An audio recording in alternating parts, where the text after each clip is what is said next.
ಶೈಲಜಾ ಚಾನೆಲ್ಗೆ ನಿಮ್ಮೆಲ್ಲರಿಗೂ ಸ್ವಾಗತ. ಯಾರೆಲ್ಲ ಮೊದಲಿಗೆ ನನ್ನ ಚಾನೆಲ್ನ ನೋಡ್ತಾ ಇದ್ದೀರಾ ಅವ್ರು ಸಬ್ಸ್ಕ್ರೈಬ್ ಮಾಡ್ಕೊಂಡು ನೋಡಿ ಅಂತ ಹೇಳ್ತಾ, ಇವತ್ತಿನ ಒಂದು ವಿಡಿಯೋ ತುಂಬಾನೇ ಚೆನ್ನಾಗಿದೆ. ಯಾರನ್ನು ಕೂಡ ಎಲ್ಲಿನೂ ಸ್ಕಿಪ್ ಮಾಡಿದಿರ ಕೊನೆವರೆಗೂ ವಿಡಿಯೋನ ನೋಡಿ, ಹಾಗೆ ಲೈಕ್ ಮಾಡಿ, ಶೇರ್ ಮಾಡಿ, ಹಾಗೆ ಒಳ್ಳೊಳ್ಳೆ ಒಂದು ಕಮೆಂಟ್ಸ್ಗಳನ್ನ ಹಾಕಿ ಅಂತ ಹೇಳ್ತಾ ಇವತ್ತಿನ ಒಂದು ವಿಡಿಯೋನ ಶುರು ಮಾಡೋಣ. ನೋಡೋಣ ಬನ್ನಿ ಫ್ರೆಂಡ್ಸ್. ಇವತ್ತು ನಾನು ಹೊಸದಾಗಿ ಪೂಜೆ ಮಾಡೋ ಅಂಥವ್ರಿಗೆ, ಅಂದರೆ ವರಮಹಾಲಕ್ಷ್ಮಿ ವ್ರತ, ವರಮಹಾಲಕ್ಷ್ಮಿ ಪೂಜೆ ಮಾಡೋ ಅಂಥವ್ರಿಗೆ ಹಿಂದಿನ ದಿವಸದಲ್ಲಿ ಯಾವೆಲ್ಲ ಒಂದು ಸಿದ್ಧತೆಗಳನ್ನು ಮಾಡ್ಕೋಬೇಕು, ಹಾಗೆ ಏನೇನು ವಸ್ತುಗಳು ಬೇಕಾಗುತ್ತೆ ವರಮಹಾಲಕ್ಷ್ಮಿ ಪೂಜೆಗೆ ಅನ್ನೋ ಅಂಥದ್ದು ಸಂಪೂರ್ಣವಾದಂಥ ಮಾಹಿತಿಯನ್ನು ಇವತ್ತು ನಾನು ನಿಮಗೆ ತಿಳಿಸ್ಕೊಡ್ತಾ ಇದ್ದೀನಿ ಫ್ರೆಂಡ್ಸ್. ಎಲ್ಲಿನೂ ಕೂಡ ಸ್ಕಿಪ್ ಮಾಡೋಕ್ಕೆ ಹೋಗಬೇಡಿ. ಯಾಕೆ ಅಂತಂತಂದರೆ ಅದರಲ್ಲಿ ಒಂದು ವಸ್ತುನೂ ಮಿಸ್ ಆಯಿತು ಅಂತಂತಂದರೆ ನಿಮಗೆ ಆಮೇಲೆ ಅದು ತರಲಿಲ್ವಲ್ಲ, ಇದು ತರಲಿಲ್ವಲ್ಲ ಅನ್ನೋ ಥರ ಗಡಿಬಿಡಿ ಆಗುತ್ತೆ. ಹಾಗೆಯೇ ನಾವು ಎಷ್ಟೇ ಗಂದಿಗೆ ಅಂಗಡಿಗೆ ಹೋಗ್ಬಿಟ್ಟು ಎಲ್ಲ ಸಾಮಾನುಗಳು ತೊಗೊಂಡು ಬರ್ತೀವಿ ಅಂತ ಹೇಳಿಬಿಟ್ಟು ಅಂದ್ಕೊಂಡಾಗ ಒಂದಿಲ್ಲ ಒಂದು ಮರ್ತು ಹೋಗ್ಬಿಡ್ತೀವಿ ಗಡಿಬಿಡಿಯಲ್ಲಿ. ಆ ಕಾರಣದಿಂದ ಒಂದು ಲಿಸ್ಟನ್ನು ಮಾಡ್ಕೊಂಡ್ಬಿಡಿ. ಆವಾಗ ನಿಮಗೆ ಆ ಲಿಸ್ಟು ತೆಗೆದು ನೋಡಿದ್ರಿ ಗಂದಿಗೆ ಅಂಗಡಿಗೆ ಹೋಗಿದ ತಕ್ಷಣ ಅಂತಂದರೆ ಆವಾಗ ನಿಮಗೆ ಎಲ್ಲ ಸಾಮಾನುಗಳು ಕೂಡ ತಗೊಳ್ಳೋದಕ್ಕೆ ಸುಲಭ ಆಗುತ್ತೆ ಫ್ರೆಂಡ್ಸ್. ಈಗ ನೋಡಿ, ವರಮಹಾಲಕ್ಷ್ಮಿಗೆ ಮೊದಲನೇದಾಗಿ ಒಂದು ಮಣೆ, ಹಾಗೆ ಹಾಸೋದಕ್ಕೆ 2 ಥರದ ಬಟ್ಟೆ, ಅಂದರೆ ಒಂದು ಕೆಂಪುದು ಒಂದು ವೈಟ್ದು, ಹಾಗೆಯೇ ಒಂದು ದೇವರು ಕೂಡಿಸೋದಕ್ಕೆ ಈ ಥರದೊಂದು ಪೀಠ ಇದ್ದರೆ ಸರಿ, ಇಲ್ಲದೇ ಇದ್ದರೆ ಪರವಾಗಿಲ್ಲ. ಆಮೇಲೆ 2 ಥರದ ಬಿಂದಿಗೆಗಳು ಬೇಕು. ಲಕ್ಷ್ಮೀನ ಸೀರೆ ಉಡ್ಸೋದಕ್ಕೋಸ್ಕರ ನಿಮ್ಮ ಹತ್ರ ಯಾವುದಿದೆಯೋ ಆ ಬಿಂದಿಗೆಯನ್ನು ನೀವು ಇಟ್ಕೋಬಹುದು. ಆಮೇಲೆ ಇಲ್ಲ ಒಂದು ಬಿಂದಿಗೆ ಒಂದು ಚೆಂಬು ಇಡ್ತೀವಿ ಅಂತಂದರೆ ಅದನ್ನು ಬೇಕಾದರೂ ಇಟ್ಕೋಬೋದು ಫ್ರೆಂಡ್ಸ್.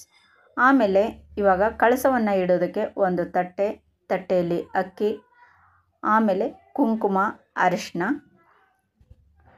ಹಾಗೆಯೇ 2 ಬೆಳ್ಳಿ ದೀಪ, ಅಂದರೆ ಬೆಳ್ಳಿ ದೀಪ ಹಚ್ಚೋದಕ್ಕೋಸ್ಕರ 2 ದೀಪ, ಒಂದು ಬೆಳ್ಳಿ ಲೋಟ, ಪಂಚಾಮೃತವನ್ನು ತುಂಬಿಟ್ಕೊಳ್ಳೋದಕ್ಕೋಸ್ಕರ 5 ಥರದ್ದು ಇಲ್ಲಿ ನಾನು ಬಿಂದಿಗೆಗಳನ್ನ ಇಟ್ಕೊಂಡಿದ್ದೆ ಪುಟ್ಟ ಪುಟ್ಟದಾಗಿ.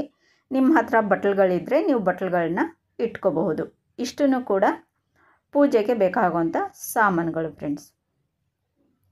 ಈಗ ಆರತಿ ಮಾಡೋದಕ್ಕೋಸ್ಕರ ಆರತಿ ತಟ್ಟೆ, ಹಾಗೆ ಹೂ ಬುಟ್ಟಿ. ಅಂದರೆ ನಾನು ಇದನ್ನೆಲ್ಲ ಯಾಕೆ ತೋರಿಸ್ತಾ ಇದ್ದೀನಿ ಅಂತಂತಂದರೆ ನಿಮ್ಮ ಹತ್ರ ಯಾವುದ್ಯಾವುದಿದೆಯೋ ಅದನ್ನು ಒಂದು ಸೈಡಿಗೆ ಎತ್ತಿಟ್ಕೊಳ್ಳಿ. ಕಾಮಾಕ್ಷಿ ದೀಪ, ಇದು 2 ದೀಪದ ಕಂಬಗಳು. ಇಡೀ ರಾತ್ರಿ ಎಲ್ಲ ಉರ್ಸೋದಕ್ಕೋಸ್ಕರ ನೀವು ಕಾಮಾಕ್ಷಿ ದೀಪವನ್ನು ಇಟ್ಕೋಬಹುದು. ಆಮೇಲೆ 2 ಮುಖಗಳು ಇಲ್ಲಿ ತೋರಿಸ್ತಾ ಇದ್ದೀನಿ ನೋಡಿ. ಒಂದು ಇಲ್ಲಿ ನಾನು ಅಲಂಕಾರಕ್ಕೋಸ್ಕರ ಇಟ್ಕೊತೀನಿ, ಇಲ್ಲಿ ಬೆಳ್ಳಿ ಮುಖವಾಡ ಬಂದು ನಾನು ಕೆಳಗಡೆ ಕಳಸಕ್ಕೋಸ್ಕರ ಇಟ್ಕೊತೀನಿ ಫ್ರೆಂಡ್ಸ್. ಹಾಗೆಯೇ ತೆಂಗಿನಕಾಯಿ ಚೆನ್ನಾಗಿರೋಂಥದ್ದು, ಜುಟ್ಟು ಚೆನ್ನಾಗಿರೋಂಥದ್ದು ನೋಡಿ ತೊಗೋಬೇಕು. ಆಮೇಲೆ ಲಕ್ಷ್ಮಿಗೆ ಕೈ ಹಾಗೆ ಕಾಲುಗಳು ಅಲಂಕಾರಕ್ಕೆ, ಹಾಗೆಯೇ ಭುಜಗಳು. ಇದರಲ್ಲಿ ನಿಮ್ಮ ಹತ್ರ ಯಾವುದ್ಯಾವುದಿದೆಯೋ ಅದನ್ನು ಬಳಸ್ಕೊಂಡು ನೀವು ಯೂಸ್ ಮಾಡ್ಬೋದು ಫ್ರೆಂಡ್ಸ್. ಹಾಗೆ ದೇವಿಗೆ ಉಡ್ಸೋದಕ್ಕೋಸ್ಕರ ಹೊಸ ಸೀರೆ ನೋಡಿ, ಹೊಸ ಸೀರೆ. ಆಮೇಲೆ ಕುಂಕುಮ ಕೊಡೋದಕ್ಕೋಸ್ಕರ ಮುತ್ತೈದೆಯರಿಗೆ ಬ್ಲೌಸ್ ಪೀಸ್ಗಳು, ಹಾಗೆ ವರಮಹಾಲಕ್ಷ್ಮಿಗೆ ಕಿರೀಟ, ಹಾಗೆ ಚೌರಿ ಹಾಕೋದಕ್ಕೋಸ್ಕರ ಚೌರಿ. ಇದೆಲ್ಲನೂ ಕೂಡ ನೀವು ಒಂದು ಸೈಡ್ಗೆ ಎತ್ತಿಟ್ಕೊಂಡು ಬಿಡಬೇಕು ಹಿಂದಿನ ದಿವಸನೇ. ಹಾಗೆ ದೇವರಿಗೆ ಹಾಕೋದಕ್ಕೋಸ್ಕರ ಒಡವೆಗಳು. ಈ ಒಡವೆಗಳೆಲ್ಲನೂ ಕೂಡ ನಾವು ಯೂಸ್ ಮಾಡಿರೋಂಥದ್ದು ಏನಾದರೂ ಇತ್ತು ಅಂತಂತಂದರೆ ಅದನ್ನು ಅರಿಶಿಣದ ನೀರಲ್ಲಿ ನೀವು ತೊಳೆದುಬಿಟ್ಟು ಆಮೇಲೆ ದೇವರಿಗೆ ಹಾಕಬೇಕು. ಹಾಗೆ ಹಾಕಕ್ಕೆ ಹೋಗಬೇಡಿ. ದೇವ್ರಿಗೋಸ್ಕರನೇ ಸಪ್ರೇಟಾಗಿ ತೊಗೊಳ್ತೀವಿ ಒಡವೆಗಳು ಅಂತ ಅನ್ನೋದಾದರೆ ನೀವು ಸಪ್ರೇಟಾಗಿ ತೊಗೊಂಡು ಎತ್ತಿಡ್ಬೋದು ಫ್ರೆಂಡ್ಸ್. ಈಗ ಕಳಸಗಳಿಗೆ ಏನೇನು ಹಾಕಬೇಕು, ಯಾವ್ಯಾವ ಪದಾರ್ಥಗಳು ಹಾಕಬೇಕು ಅನ್ನೋದನ್ನು ಇವಾಗ ತೋರಿಸ್ತಾ ಇದ್ದೀನಿ ನೋಡಿ. ಅರಿಶಿನ, ಕುಂಕುಮ, ಹಾಗೆಯೇ ಗೆಜ್ಜೆ ವಸ್ತ್ರ, ಹಾಗೆ ದೀಪ ಹಚ್ಚೋದಕ್ಕೋಸ್ಕರ ಬತ್ತಿ, ಮತ್ತು ಗೋಮೂತ್ರ, ಹಾಗೆಯೇ ರೋಸ್ ವಾಟರು, ಆಮೇಲೆ ಒಂದು ದಾರದ ಉಂಡೆ ನಾವು ಕೈ ಕಟ್ಕೊಳ್ಳೋಕ್ಕೆ ಯೂಸ್ ಆಗೋವಂಥದ್ದು, ಆಮೇಲೆ ಗೌರಿ ಬಾಗ್ನ, ಆಮೇಲೆ ಗಂಧದ ಪುಡಿ, ಹಾಗೆ ಜಾವದ ಪೌಡ್ರು. ಇದು ತುಂಬಾ ಶ್ರೇಷ್ಠ ಫ್ರೆಂಡ್ಸ್, ಜಾವದ ಪೌಡ್ರು ಕಳಸಕ್ಕೆ ಹಾಕಿದ್ರೆ. ಆಮೇಲೆ ಪಚ್ಚ ಕರ್ಪೂರ ನೋಡಿ, ಈ ಥರ ಇರುತ್ತೆ ಪಚ್ಚ ಕರ್ಪೂರ. 6 ಬಟ್ಲಡಿಕೆ, ಲಾವಂಚ ಬೇರು, ಇದು ತುಂಬಾ ಶ್ರೇಷ್ಠ ಲಕ್ಷ್ಮಿಗೆ. ಹಾಗೆಯೇ ಅರ್ಶಿಣದ ಕೊಂಬು ಕಳಸಕ್ಕೆ, ಹಾಗೆ ಕಳಸದ ಒಳಗಡೆ ಹಾಕೋಕ್ಕೆ ಮಡ್ಲಕ್ಕಿಗೆ. 6 ಕಮಲದ ಬೀಜ ತುಂಬಾ ಶ್ರೇಷ್ಠ ತಾಯಿಗೆ. ಹಾಗೆಯೇ ಗೋಮತಿ ಚಕ್ರ 6, ಹಾಗೆ 6 ಕವಡೆ, 6 ಶ್ರೀಫಲ. ಇಲ್ಲಿ 6 ಸಿಕ್ಕಿಲ್ಲ ನನಗೆ, 5 ತಗೊಂಡಿದ್ದೀನಿ. ಹಾಗೆ ಗುಲ್ಗಂಜಿ ನೀವು ಆನ್ಲೈನ್ ಮುಖಾಂತರ ತರಿಸ್ಕೋಬಹುದು. ಹಾಗೆಯೇ ಚೂರಡಿಕೆ, ಈ ಚೂರಡಿಕೆ ಬಂದು ಮುತ್ತೈದೆಯರಿಗೆ ಕುಂಕುಮ ಕೊಡೋದಕ್ಕೆ ನಮಗೆ ಉಪಯೋಗ ಆಗುತ್ತೆ ಫ್ರೆಂಡ್ಸ್.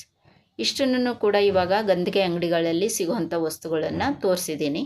ಇವಾಗ ಮನೆಯಲ್ಲೇ ಇರುವಂಥ ಪದಾರ್ಥಗಳು ಯಾವ್ದ್ಯಾವುದು ನಾವು ಕಳಸಕ್ಕೆ ಹಾಕ್ಕೋಬೇಕು ಅನ್ನೋದನ್ನು ಇವಾಗ ತೋರಿಸ್ತೀನಿ, ನೋಡೋಣ ಬನ್ನಿ. ನೋಡಿ, ಕೆಂಪು ಕಲ್ಲು ಸಕ್ಕರೆ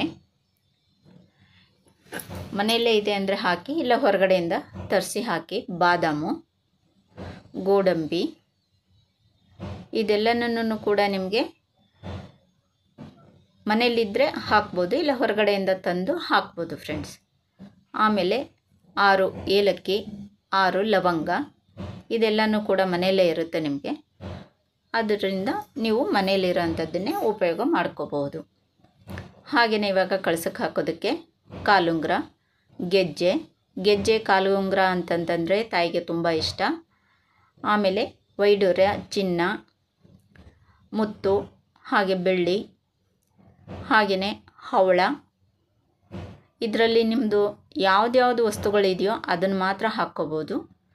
5 ರೂಪಾಯಿ ಕಾಯಿನು, ಹಾಗೆಯೇ 1 ಬೆಳ್ಳಿ ಕಾಯಿನು. ಚಿನ್ನ ಇಲ್ಲ, ಬೆಳ್ಳಿ ಇಲ್ಲ, ಹವಳ ಇಲ್ಲ, ಮುತ್ತಿಲ್ಲ ಅಂತ ಏನೂ ಯೋಚನೆ ಬೇಡ ಫ್ರೆಂಡ್ಸ್. ನಿಮ್ಮ ಹತ್ರ ಯಾವ ವಸ್ತುಗಳಿದೆಯೋ ಅದನ್ನು ಹಾಕಿ ನೀವು ಭಕ್ತಿಯಿಂದ ನೀವು ಪೂಜೆಯನ್ನು ಮಾಡಿ. ಹಾಗೆ ಜೇನುತುಪ್ಪ ಅಭಿಷೇಕಕ್ಕೆ, ಹಾಗೆ ಲಿಖಾರಿಕು, ಬಾದಾಮು, ಇದು ಕೂಡ ಕಳಸಕ್ಕೆ ಹಾಕೋದಕ್ಕೆ ನಿಮಗೆ ಗಂಧಿಗೆ ಅಂಗಡಿಯಲ್ಲೇ ಇದನ್ನು ಕೂಡ ಸಿಗುತ್ತೆ ಫ್ರೆಂಡ್ಸ್.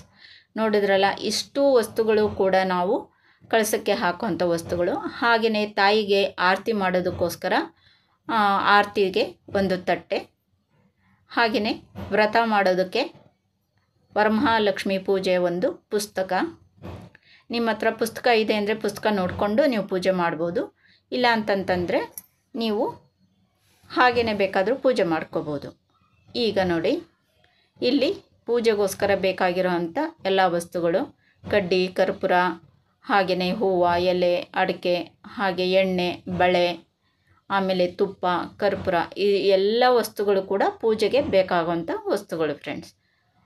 ಇದೆಲ್ಲನೂ ಕೂಡ ನೀವು ಹಿಂದಿನ ದಿನವೇ ಒಂದು ಸೈಡ್ಗೆ ತೆಗೆದಿಟ್ಕೊಂಡ್ರಿ ಅಂತಂತಂದರೆ ಆವಾಗ ನಿಮಗೆ ವರಮಹಾಲಕ್ಷ್ಮಿ ಪೂಜೆ ಮಾಡೋದಕ್ಕೆ ಬೆಳಗ್ಗೆಗೆ ಏನೂ ಆ ಥರ ಆಗೋದಿಲ್ಲ, ತುಂಬ ಬೇಗ ಪೂಜೆಯನ್ನು ಮಾಡ್ಬೋದು.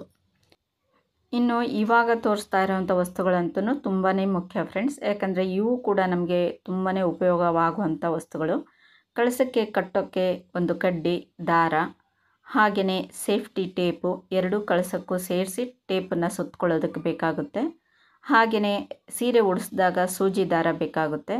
ಹಾಗೆ ಹೂ ಕಟ್ಟೋದಕ್ಕೆ ಸಪ್ಪೆ ದಾರ, ಸೇಫ್ಟಿ ಪಿನ್ನುಗಳು ಸೀರೆಗೋಸ್ಕರ. ಆಮೇಲೆ ಕಳಸ ಕಟ್ಟೋದಕ್ಕೆ ದಾರ ಬೇಕು.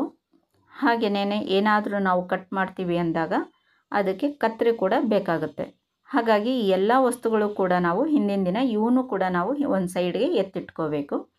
ಇನ್ನು ದೀಪ ಹಚ್ಚೋದಕ್ಕೂ ಕೂಡ ನಾವು ಬೆಂಕಿ ಪಟ್ಟಣನೂ ಕೂಡ ಎತ್ತಿಟ್ಕೊಂಡಿರಬೇಕು, ಹುಡುಕಾಡಕ್ಕೆ ಹೋಗಬಾರ್ದು ಆ ಸಮಯದಲ್ಲಿ. ಈ ಎಲ್ಲ ವಸ್ತುಗಳು ನಾವು ಹಿಂದಿನ ದಿನವೇ ರೆಡಿ ಮಾಡಿ ಒಂದು ಸೈಡಿಗೆ ಇಟ್ಕೊಂಡ್ರೆ ಆವಾಗ ಪೂಜೆ ಮಾಡೋದಕ್ಕೆ ನಮಗೆ ಕಷ್ಟ ಆಗೋದಿಲ್ಲ ಫ್ರೆಂಡ್ಸ್. ಪ್ರತಿಯೊಂದು ವಸ್ತುನೂ ಕೂಡ ಇಲ್ಲಿ ನಾನು ತೋರಿಸಿದ್ದೀನಿ, ವರಮಹಾಲಕ್ಷ್ಮಿ ಪೂಜೆಗೆ ಏನೇನು ಬೇಕು ಅನ್ನೋದ್ರ ಬಗ್ಗೆ. ಹಾಗೆಯೇ ಪುಸ್ತಕ ನೋಡಿಕೊಂಡು ವ್ರತ ಮಾಡೋದಕ್ಕೆ ನಮಗೆ ಬರಲ್ಲ ಅನ್ನೋವಂಥವ್ರು ಗಣಪತಿ ಶಾಸ್ತ್ರಿಗಳು ಅಂತ ಅವರು ವರಮಹಾಲಕ್ಷ್ಮಿ ವ್ರತದ ಆಡಿಯೋವನ್ನು ಯೂಟ್ಯೂಬಲ್ಲಿ ಬಿಟ್ಟಿದ್ದಾರೆ.